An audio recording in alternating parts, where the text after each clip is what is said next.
Hola, ¿qué tal? A todos y a todas, bienvenidos a Literatura Latinoamericana de la Escuela de Formación del Escritor. Espero que estén muy bien, que estén sobrellevando lo mejor posible este momento también de mucha zozobra, que estamos volviendo a vivir casi como una especie de déjà vu permanente.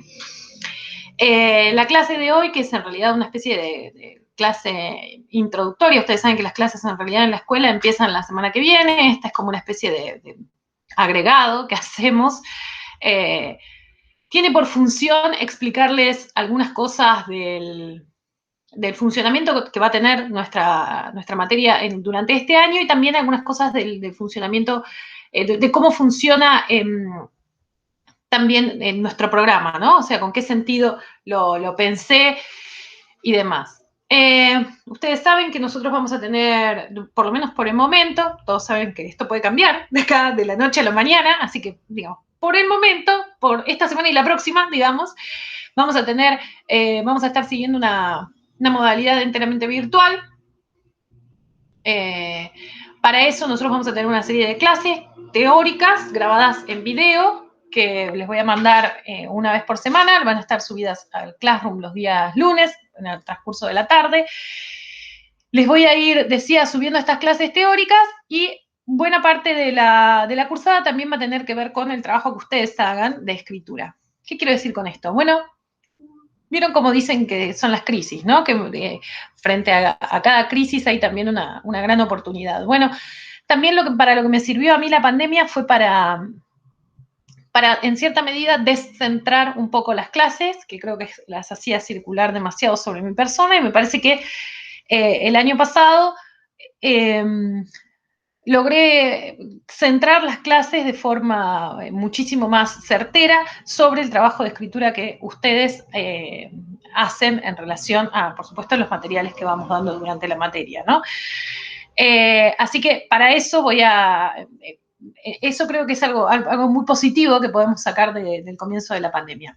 La parte que van a tener ustedes de clase en video es la parte que corresponde a la clase teórica. En general duran más o menos una hora y media los videos con toda la furia. El resto del tiempo que corresponde a nuestra cursada es tiempo que ustedes le tienen que dedicar sobre todo a las tareas de lectura y de escritura, más que nada. ¿Sí? Bien. ¿Cómo vamos hecha esta salvedad, cómo van a acceder ustedes a todo este material? Bueno, van a acceder, como les explicaba en el mail, a través del Classroom, ¿no? Esta aula virtual de Google. Ya les expliqué más o menos cómo entrar, ya vi que buena parte de ustedes ya ingresaron.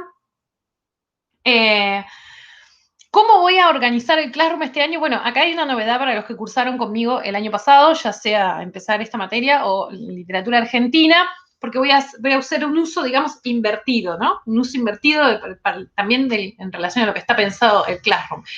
¿Por qué digo invertido? Porque, bueno, todo el material teórico, el material de lectura, los videos de las clases y demás va a estar puesto en la parte, en la etiqueta que dice trabajo en clase, ¿sí? Y ustedes, sus trabajos de escritura, las consignas y los trabajos van a estar puestos en el tablón, ¿sí? ¿Se entiende? ¿Por qué hago esto? ¿Por qué invierto el orden? Porque como el Classroom está pensado para otro tipo de actividades, ¿no? Más parecidas como por ejemplo, al trabajo que hago yo en la escuela secundaria, y que la idea es que solamente yo vea los trabajos de ustedes, quería tratar de fomentar un espacio donde ustedes también pudiesen intercambiar más entre ustedes, ¿no? O sea, que pudiesen comentarse más los textos y demás. Y eso no puede suceder si lo pongo en la parte de trabajo. Así que van a ver ya a partir de este video todo lo que tenga que ver con el material teórico y demás va a estar en la parte de trabajo en clase y donde ustedes tienen que postear las consignas que vayan haciendo y donde yo voy a hacer también las devoluciones y espero que el resto de ustedes también las hagan, va a ser en el tablón, ¿sí? Primera, entonces, aclaración sobre cómo va a funcionar esto. Vamos a probar, ¿eh? Estoy viendo. Eso lo hago por recomendación. Graciela Montenegro dice que lo hace de esa manera en el taller. Ella un poco de forma casi intuitiva pensaba que funcionaba así el Classroom. En realidad está pensado al revés. Pero me parece que puede llegar a andar y como tal, entonces voy a ensayar con ustedes. Ustedes me dirán también a ver si funciona o no. quiero decir, parte de la materia también, además de leer los textos, de ver las clases teóricas y escribir, también es leer lo de las producciones de los compañeros y comentar, ¿no? Y eso el año pasado lo organizamos a través de un grupo de Facebook, pero muy bien no salió y entonces quería ver formas alternativas y pensé en ensayar esto. Bueno, entonces nos vamos a estar comunicando a través del Classroom, donde ustedes van a tener todo el material está disponible.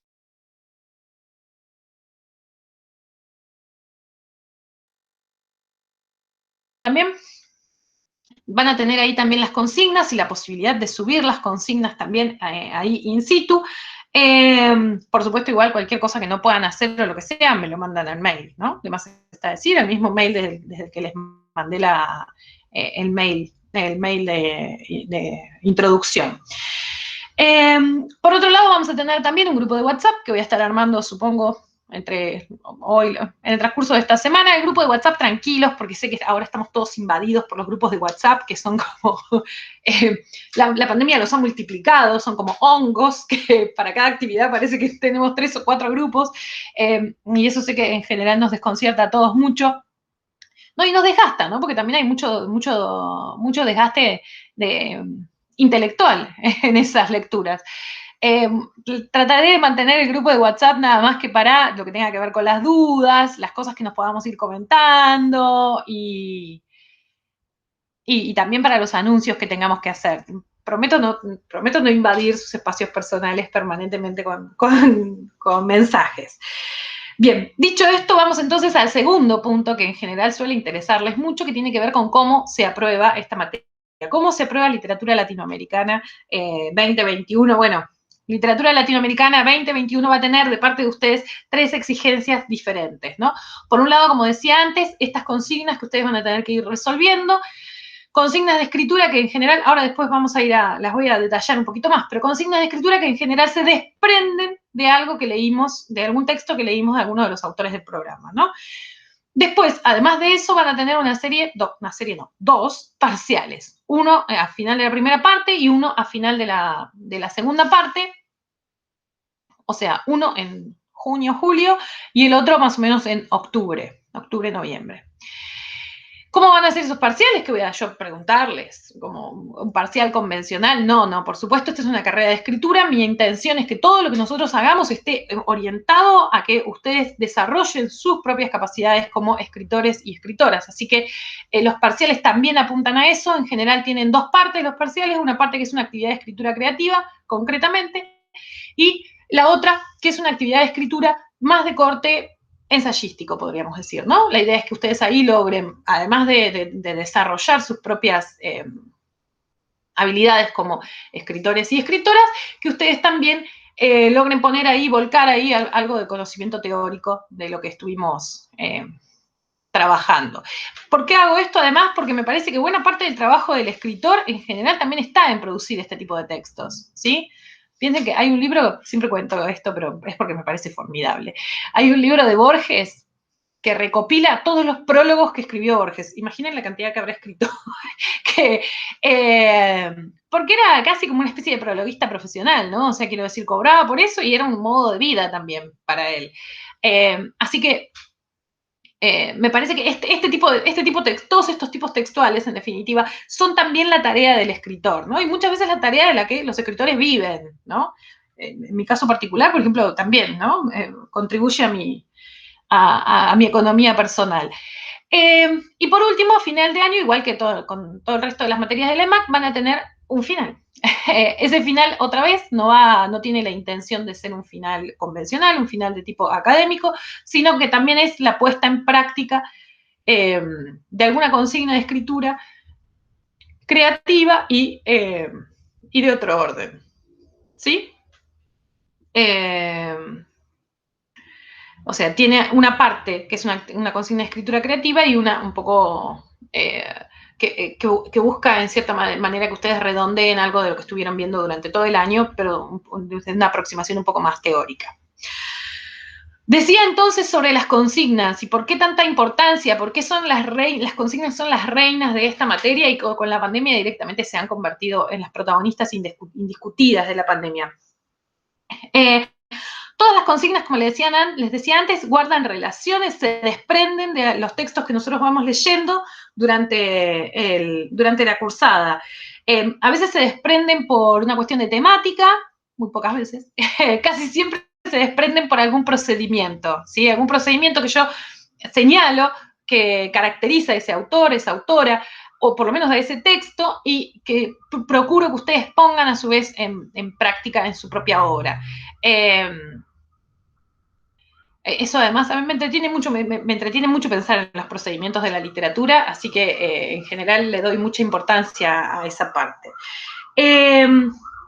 Voy a tratar, como decía antes, sobre las temáticas, los procedimientos. Yo trato, por lo menos es la voluntad, ¿no? Después de allá que lo logre, ustedes después me dirán a fin de año, pero de ofrecerles a ustedes distintos tipos de consignas, ¿sí? Consignas con más valla, con más trampolín, no sé si todos están familiarizados con la distinción, ¿no? Pero valla es como el recorte, ¿no? El límite que se les pone, y el trampolín es la libertad que se les da para trabajar sobre esa consigna. Bueno, a veces voy a trabajar con consignas con mucha valla y poco trampolín, otras veces trabajaré con consignas con muy poca valla y un trampolín gigante. ¿Por qué tengo esta manifiesta voluntad de trabajar con distintos tipos de consignas? Porque en el fondo lo que yo estoy tratando siempre es de que ustedes encuentren la consigna que mejor les sirve a ustedes. ¿Por qué? Porque escribir no es otra cosa más que seguir la consigna propia, ¿sí?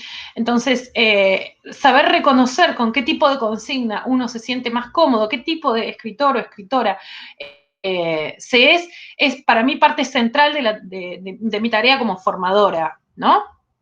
Quiero decir, trato permanentemente de ofrecerles a ustedes algún tipo de herramienta para que detecten cómo se sienten mejor escribiendo, ¿no? O alguno podrá decirme, bueno, pero me interesa a mí incomodarme. Bueno, ¿cómo se sienten peor escribiendo? En cualquier caso, en cualquiera de los dos casos sirve. Así que también por eso es que hago tanto hincapié, y por eso les pido a ustedes siempre que reflexionen, además de que resuelvan la consigna, que reflexionen sobre ella. Bueno, ¿cómo los hizo sentir esta consigna? ¿Qué pensaron en relación a esto? ¿Qué dificultades se les planteó? También yo siempre les digo, ¿no? Las consignas que yo les doy tienen una enorme libertad, pero como toda libertad que se precie tal, es una libertad que tiene sus límites, ¿no? Si no, no sería libertad. Que tiene unos límites, ¿no? Entonces siempre les digo qué es lo que no puede faltar. O sea, si a ustedes se les ocurre otra cosa, les digo perfecto, pero no puede faltar este procedimiento y ¿sí? Así que las consignas son la parte más importante de nuestra materia, la parte que también, porque considero que además de las lecturas, también es la parte que a ustedes los hace crecer como escritores, que es en definitiva mi único propósito. Bien, dicho esto, tenía un poco de ganas de presentarles a ustedes lo que a mí más me entusiasma, por supuesto, de todo, que es el programa de literatura latinoamericana de este año, ¿no? Siempre digo, cuando en las clases, vieron en las reuniones esas introductorias y demás, yo siempre digo que para cada una de las dos materias que doy traté de buscar un perfil completamente diferente, que ofreciera dos maneras diferentes de pensar en los distintos recortes literarios que trabajamos en cada materia. En el caso de literatura argentina, me parece interesante la pregunta por la tradición, porque creo que en la literatura argentina siempre hay nosotros como escritores argentinos, argentinas, o que por lo menos escribimos en este lugar, tenemos alguna forma de relación con la tradición literaria, entonces por eso presto especial atención a las continuidades, ¿no? A los procesos que se dan en la literatura argentina y a estas ideas vinculadas como a la... cómo la tradición reaparece y aparece en las literaturas nacionales, en la literatura nacional. Bien, en literatura latinoamericana, entonces, la mirada es completamente diferente. ¿Por qué? Porque trato de tener una mirada muy contemporánea, si se quiere, sobre la literatura de la región. ¿Por qué? ¿Significa eso que no me guste la obra de Sor Juana? No, por Dios, viva Sor Juana y es amor total por la obra de Sor Juana, pero considero que para ustedes como escritores y escritoras en formación, que lo somos todos estamos formándonos permanentemente, me parece que quizás trabajar, teorizar y escribir redondillas a la manera de Sor Juana no sea tal vez como lo más productivo para ustedes. Quizás me equivoque, pero bueno, lo cierto es que la mirada de la materia es profundamente contemporánea, porque lo que intento con esta materia es que ustedes como escritores y escritoras se inserten en el diálogo general de la literatura de la región, ¿no? Entonces, que ustedes estén al corriente, estén al día y puedan discutir y debatir con lectura y con reflexión sobre esa lectura, sobre los temas que se debaten normalmente en este momento en las mesas de debate de la literatura latinoamericana de la región, por ejemplo, de las ferias del libro de este momento, ¿no? ¿Cuáles son los autores que se debaten? ¿Qué temas aparecen? ¿Qué continuidades y rupturas hay también ahí para pensar, ¿no? El programa, decía, es profundamente contemporáneo, arranca a mediados del siglo XX. Siempre digo que el programa tiene como tres grandes grupos, ¿no? El pre-boom de la literatura latinoamericana, el boom de la literatura latinoamericana y el post-boom, que podemos pensar en cierta medida todavía el momento en el que estamos, ¿no?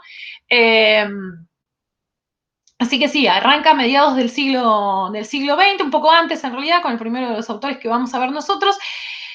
Y el último texto que leemos, el último texto que está en el programa, ojalá lleguemos a leerlo, es del 2020. Digo como para que vean que trato como de ser bien, de tener una llegada como bien hasta la contemporaneidad para, como decía antes, para que ustedes lo puedan debatir, ¿no? Con cierto grado de probidad sobre estos temas.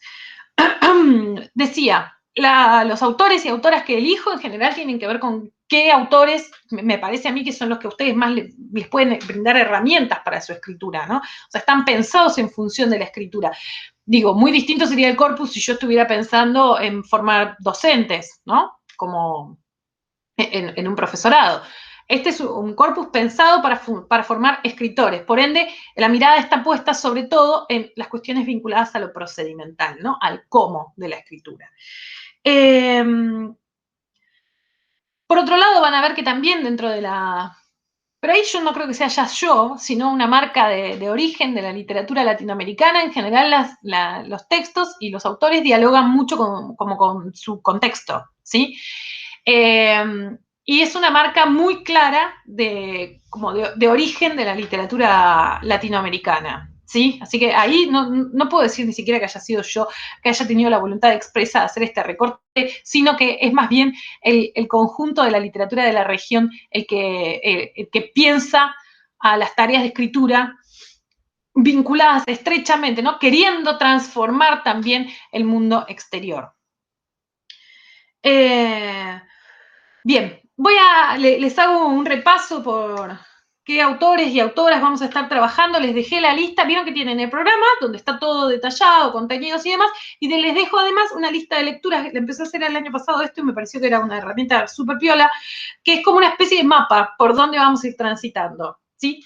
Como siempre aclaro, el programa sufre transformaciones, sufre recortes muchas veces por cuestiones de tiempo. El año pasado igual estuvimos bastante bien, pese al contexto de la pandemia y demás. Llegamos a ver un montón de los autores. Sufre recortes, pero también sufre muchas modificaciones de orden, porque yo en el momento también voy viendo en relación a las producciones de ustedes y demás, voy viendo de hacer algunas modificaciones. Así que les digo por las dudas, pero este, sin embargo, es nuestra hoja de ruta, este es el mapa que nos va a ir direccionando durante toda la cursada.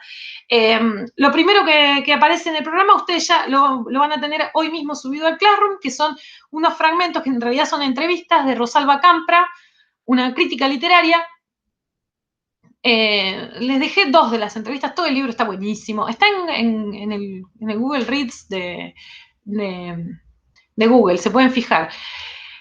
Les dejé 2 porque son como las que más contrastan. Una, por un lado, de Manuel Escorza, el escritor peruano, y por otro lado, una de Jorge Luis Borges, sobre, en definitiva, qué es Latinoamérica, ¿no? ¿Qué es Latinoamérica y si es que podemos pensar en el constructo latinoamericana, literatura latinoamericana en tanto tal? Así que ya se los dejo, les voy a dejar, después les cuento más o menos cómo son las actividades, pero ya los tienen ahí para leer. Después, los otros dos autores, en realidad 3 autores que nos van a funcionar a nosotros como introducción a la materia son Horacio Quiroga, de quien vamos a ver dos cuentos que elegí, como todos leímos a Quiroga, ¿no? Muchos hasta lo han leído enormemente. Traté de elegir dos cuentos como muy marginales de su producción y que trabajan sobre dos elementos diferentes, ¿sí? Quiero decir, no elegí el almohadón de plumas, no elegí la gallina degollada, traté de elegir que se fuera un poco por los márgenes de la producción, es el mismo procedimiento que voy a hacer con varios de los autores que son muy populares del programa, ¿no? Para mostrar también otras aristas de la obra. De Quiroga, entonces, también se los dejo hoy porque para que lo tengan leído para la próxima clase, dos cuentos, Los destiladores de naranjas y El espectro. El otro gran autor, que ahí sí nos vamos a detener durante mucho tiempo, que con Quiroga vamos a estar solamente una clase, en el que nos vamos a detener bastante, es Alejo Carpentier. Alejo Carpentier, el cubano. De él vamos a leer, no sé si dos cuentos, estoy pensando todavía, la clase el año pasado di uno solo al final por cuestiones de tiempo, pero a priori, digamos, dos cuentos y una novela corta. Los dos cuentos son Viaje a la semilla de Semejante a la noche y la novela corta es El reino de este mundo. Los dos también los van a tener subidos en el Classroom, capaz que eso ya se los puedo dejar hoy como para que vayan avanzando en las lecturas. Carpentier nos resulta a nosotros muy importante porque abre una mirada de la literatura latinoamericana sobre sí misma, ¿no? Sobre cómo se piensa a sí misma. En tanto tal, es un autor para mí central que explica en buena parte lo que va a venir después, ¿sí? Es un tipo como alguien que abre la puerta, ¿no? Después de eso viene el otro gran pre-boom que vamos a ver, que es Juan Rulfo. De Juan Rulfo vamos a leer 4 cuentos y la única novel, en realidad, que escribió, que es Pedro Páramo. Tiene una producción muy exigua, Rulfo. Leyendo esto vamos a haber leído más o menos la mitad de su obra, más de la mitad de su obra. Después vamos a trabajar sobre Carlos Fuentes, también mexicano, igual que Rulfo. De Fuentes vamos a leer 2 cuentos y una novela corta también.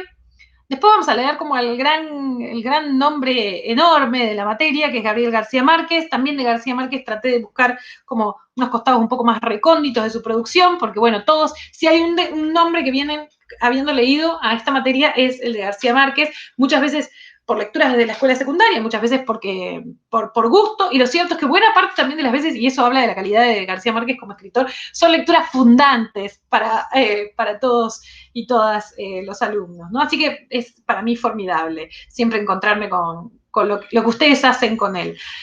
Después vamos a ver, a mí me gusta mucho alternar, ¿no? Entre cosas como muy populares y cosas que ustedes están mostrándole cosas que seguramente ustedes no conozcan. Me parece que ahí en esa alternancia también se juega, por lo menos parte de la forma en la que yo concibo, evidentemente, a la labor del intelectual, ¿no? Que también es algo que nos va a preocupar durante todo el año.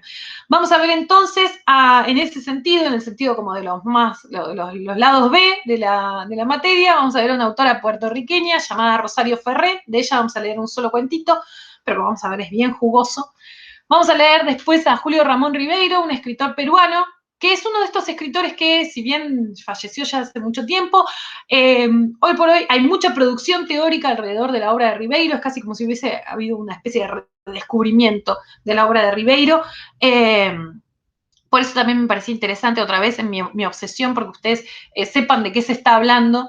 Me parecía interesante trabajarlo, además de porque los cuentos están buenísimos. Lo mismo pasa con el siguiente autor que le figura en la hoja de lectura, que es Felisberto Hernández. Felisberto Hernández, uruguayo, si bien en su momento, no sé si dije que Ribeiro era peruano. Bueno, Felisberto Hernández, uruguayo, si bien en su momento quizás no haya sido un tipo muy popular, incluso en el transcurso de su vida, en los últimos años ha merecido muchas reediciones y mucho trabajo teórico, ¿no? Pensando sobre su obra. Después veremos por qué, si es que se nos ocurren a nosotros razones de por qué esto sucede. Un poco al revés sucede con el siguiente autor de los que vamos a ver, que es Juan Carlos Onetti. Onetti fue un nombre muy importante en la literatura del Cono Sur, era uruguayo, pero vivió buena parte de su vida en la Argentina. Un nombre muy importante, decía, acá en la literatura del Cono Sur durante la década del 50, el 60 y el 70, y quizás hoy haya un poco declinado su su influencia, su influjo en el resto sobre todo en la producción del resto de los escritores, ¿no? Que algo fue un tipo muy importante para los escritores de la región en su momento. A mí me parece formidable, así que de él vamos a leer también un cuento. Como verán, traté de seleccionar muy bien la cantidad de textos para darles para leer, ¿no? O sea, en algún momento el programa era terriblemente ambicioso y estaba plagado de novelas. Ustedes saben que además si hay algo que gusta en la literatura latinoamericana es la novela El ladrillón, que le digo yo. Se ve que ha aprendido enormemente, sobre todo el boom. El boom tiene grandes literalmente novelas, ¿no? Novelas de 1,5 kilos, novelas que se venden por peso. Bueno, es también una tarea para mí para lograr encontrar esos procedimientos y demás en textos que puedan ser compatibles con un programa que dura solamente 1 año y que es un programa muy ambicioso en términos de cantidad de autores, ¿no? Así que bueno, de Onetti, un tipo que ha tenido grandes novelas, y no sé si ladrillones, pero novelas muy largas, muy densas, y de trabajosa lectura. Bueno, de él vamos a leer un cuento, que ya van a ver igual, es un cuento excepcional. Después vamos a ver al gran guatemalteco Augusto Monterroso, el rey de la microficción. Con eso nos vamos a detener en algo que es como una especie ya diríamos, de clásico de esta materia, que es el microrrelato, ¿no? Es casi como uno de los rincones de la materia que defendemos a capa y espada. Vamos a seguir un poco más adelante con Ana Lidia Vega, también autora puertorriqueña, y esa sí que no la conoce nadie. Esta es como para que ustedes saquen así y rostreen un poco en los círculos intelectuales, ¿no? Sí, porque hay una autora. Porque sí que no la conoce nadie y es excepcional. Autora también de Puerto Rico. Junot Díaz, no sé si llegamos a verlo el año pasado, lo tuve que volar a último momento porque Junot. Junot también nos presenta otra particularidad muy singular, porque en realidad, si bien es dominicano, vive desde muy chiquitito en Estados Unidos y escribe, su literatura está escrita en inglés. Entonces ahí nos lleva a que pensemos qué es la literatura latinoamericana, ¿no? Igual alguien me podría decir, bueno, ¿eso es inglés? Bueno, también es discutible. Pero además de eso, bueno, ¿qué significa escribir literatura latinoamericana, digamos? ¿Es un requisito que esté escrita en español o en portugués, como vamos a ver más adelante? Y otra vez volvemos sobre esta pregunta con la que abrimos en buena parte nuestra cursada, que es, en definitiva, ¿qué es Latinoamérica? ¿Qué entendemos por esta especie de gran constructo cultural que es Latinoamérica? Vamos a seguir después, decíamos, justamente con el único crédito, en eso sí es culpa mía, hay solamente una autora brasileña que estoy dando en este momento, que es Clarice Lispector. Lispector igual es un nombre muy importante y sobre todo, como les decía antes, muy importante en este momento, ¿no? Una mina que su obra se está debatiendo hoy y se está republicando hoy porque evidentemente interpela en cierta medida a nuestra actualidad, a nuestra contemporaneidad. Vamos a leer también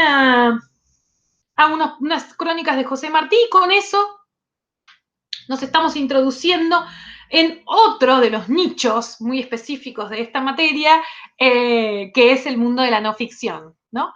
No es capricho, en este caso, sí podríamos pensar en la microficción, podemos verlo, pero en este caso no es capricho mío que la crónica y la no ficción tengan un lugar destacado, sino que dentro de la producción literaria de América Latina, la producción de no ficción ha tenido un lugar siempre muy preponderante y como tal me pareció que estaba bueno darle la misma envergadura en el programa. Eso decíamos, lo abrimos con José Martí, lo vamos a ver también, sobre todo, y de forma muy... nos vamos a explayar bastante con Elena Poniatowska, la escritora mexicana. Veremos si todo sale bien a un autor llamado Carlos Manuel Álvarez, que es un escritor cubano, que aparte en este momento, siempre me gusta a mí ver cómo el programa en cierta medida dialoga como con lo contemporáneo. Carlos Manuel Álvarez hasta hace 15 días estuvo preso en Cuba, porque volvió, no vive en este momento en Cuba, vive creo que en Estados Unidos, es un disidente, volvió a Cuba y lo metieron preso con unas excusas muy inverosímiles, y él tuiteaba desde la cárcel. Fue una cosa espectacular, que dije, ay, qué bien que hago en tenerlo en mi programa, este Carlos Manuel Álvarez, que escribe unas muy buenas crónicas, por otra parte, ¿no? Vamos a ver después al enorme, al gran, uno de los favoritos de la cátedra, Pedro Lemebel, el escritor chileno, Con él vamos a empezar viendo, decía, algunas crónicas y vamos a salir por la parte de la ficción, vamos a leer la novela Tengo miedo torero. Ustedes ya en este momento se deben estar agarrando de los pelos diciendo, no voy a llegar a leer todo esto, créanme que lo vamos dosificando y se puede, ¿eh? Se puede porque fíjense que el año pasado lo hicimos. Después vamos a ver a otro chileno, fue José Donoso. José Donoso es un poco el caso de Onetti, ¿no? Un tipo que tuvo en algún momento muchísimo predicamento y después su influencia sobre todo los escritores fue descendiendo. La obra que vamos a ver para mí es exquisita de Donoso. Y ya llegando hacia fin de año, y si todo sale bien y nosotros seguimos acá y el COVID nos ha dado de alguna manera tregua, vamos a ver a Roberto Bolaño, otro también crédito chileno, con él veremos la novela Nocturno de Chile, Mauricio Rosenkopf, autor uruguayo, de quien veremos Las cartas que nos llegaron, Liliana Colanzi, autora boliviana, ayer justo cumplió años. Colanzi es una, voy a decirlo así, porque es creo que un año más chica que yo, es una niña. Y por último, el último libro el que decía, perdón, el de Colanzi, vamos a leer un par de cuentos que están en un libro que se llama Nuestro Mundo Muerto, que es de 2018, creo. Y por último, vamos a leer también una selección breve de textos del libro Las Voladoras de Mónica Ojeda, que es ecuatoriana, del año pasado. Un libro que me pareció formidable. Así que cuando ni bien lo terminé de leer, dije, esto tiene que estar en el programa del año que viene. Bien, eso es como quería darles un pantallazo general, mostrarles, como ven, que me entusiasma mucho lo que vamos a ver. Espero que a ustedes también, ojalá haya logrado contagiarles en cierta medida el entusiasmo por todo lo que se nos viene por delante. Y además, no se olviden que además de todos estos excelentes nombres y de estos geniales títulos que vamos a estar trabajando, no se olviden que vamos a tener la parte de escritura que va a ser, para mí, genial, ¿no? El año pasado, perdón, logré generar con los alumnos y alumnas un vínculo muy lindo a partir exclusivamente de lo escrito y me pareció algo, o sea, es el sueño del escritor, ¿no? Ser conocido por su escritura y ser analizado a partir de eso. Bueno, eso trataremos de implementar para la semana que viene. Insisto, para la semana que viene, no, para el año que nos espera. Insisto, todo el material lo van a tener subido al Classroom. Por favor, estén pendientes de lo que pasa en el Classroom. Si no tienen activadas las notificaciones, actívenselas. Si tienen cualquier duda que tengan desde como lo operativo, yo me llevo bastante bien con la tecnología, así que por favor no duden en consultarme, trataré de hacer lo que esté en mis posibilidades para ayudarlos. ¿Qué es lo que tienen que hacer hoy? ¿Cómo se completa la clase de hoy? Bueno, la clase de hoy se completa con 2 actividades que tienen que hacer ustedes. Además de ver esta clase, donde me tienen que ver a mí hablando y hablando, espero que no les aburra demasiado. Lo bueno es que pueden cortar, tomarse unos mates, hablar con alguien, después vuelven. Y lo pueden ver cuando quieran, además, que esa es la gran ventaja que encontré respecto del Zoom, que el año pasado, si no, en las clases en los talleres que hicimos de literatura argentina, que eran por Zoom, al final después, bueno, no, yo ese día no puedo, y terminábamos siendo muy poquitos, y se termina perdiendo, ¿no? Y me parece que lo interesante de esto es que ustedes lo pueden ver en cualquier momento en el que tengan libre, ¿no? Si hay algo que entiendo es que nuestras vidas domésticas están patas para arriba. Créanme que yo, que tengo 2 hijos chiquitos, lo entiendo más que nadie. Nuestras vidas domésticas han enloquecido con la pandemia. Bueno, yo voy a tratar de hacer todo lo que esté a mi alcance para simplificarles a ustedes y allanarles en cierta medida la cursada, ¿no? Allanarles el camino para que la cursada sea para todos, para ustedes y para mí, lo más amable posible. ¿Qué es lo que tienen que hacer? Decía entonces, para completar esta clase, después de ver este video, tienen que hacer 2 actividades que tienen que publicar en el tablón. La primera actividad es presentarse a ustedes. ¿Pero qué tienen que presentar? Ahora les voy a copiar igual la consigna en el tablón. Tienen que presentar una biografía lectora, ¿no? Esto viene de una obsesión personal mía. Yo creo que a mí misma como sujeto me constituye más aún a veces que las cosas que me han pasado, las cosas que he leído, que son las que realmente me han formado como sujeto. Entonces, lo que aspiro entonces que ustedes cuenten es qué es lo que han leído hasta ahora, qué es lo que les ha interesado de esto que han leído hasta el momento, por qué en definitiva dedicarse a escribir. Todos nos dedicamos a escribir por algo vinculado a la lectura, ¿no? Por algo que hemos leído que nos ha movilizado hasta tal punto. Bueno, me interesa saber eso a mí, ¿sí? Me interesa saber qué los constituye a ustedes en tanto lectores. Eso entonces es la primera actividad. La segunda actividad tienen los dos textos que les decía, están en el libro de Rosalba Campra, La identidad América Latina, La identidad y la máscara, que son dos entrevistas que le hace Campra durante la década del 70, una a Borges y otra a Manuel Escorza, dos escritores con perfiles completamente antagónicos. Y a ambos, en definitiva, lo que se les pregunta es que piensen en qué es y si es que hay algo llamado literatura latinoamericana. Bueno, lo que quiero que ustedes hagan es nada más que un breve comentario sobre eso, un párrafo, ¿sí? Y fíjense, esta consigna tiene 0 valla y muchísimo trampolín. El comentario puede tener la forma que ustedes elijan. Pueden decidir hablar de los dos, pueden decidir hablar solamente de aquel con el que se sintieron más cómodos, pueden optar por lo que sea, ¿sí? Mucho trampolín y poca valla. Esas son las dos actividades que ustedes tienen que hacer para complementar entonces la cursada, la clase del día de hoy, que arranca entonces, inaugura con este video mío. ¿Qué más tenías anotado? Porque aunque no lo parezca, yo tengo todo guionado. Parece que estuviera improvisando, pero no. Está todo guionado. También les dejo entonces el material para la próxima clase, que van a ser los dos cuentos estos de Horacio Quiroga. Cualquier duda, cualquier cosa que tengan para contarme, me escriben, ¿sí? Me escriben por Classroom, me escriben por mail, me escriben por el grupo de WhatsApp, como a señales de humo, lo que sea. Me mandan una paloma mensajera, como prefieran. Pero bueno, me escriben, ¿sí? Cualquier duda que tengan. Vuelvo a darles la bienvenida a esta materia que espero que sea para nosotros un gran refugio de la enorme tormenta que tenemos, tormenta en el sentido metafórico, que tenemos, que se está produciendo en este momento afuera, ¿no? Nada mejor para mí que refugiarnos en estos textos que les propongo leer y sobre los que les propongo pensar. Y eso, ojo, no quiero que piensen que esto es evadir la realidad, es pensar la realidad en términos de símbolos, en términos de metáfora, ¿no? Y en ese sentido hasta podríamos pensar, es entender mejor la realidad que nos toca vivir. Nos vemos entonces, cuídense mucho y cuídense mucho de verdad, la cosa está peliaguda y hasta luego.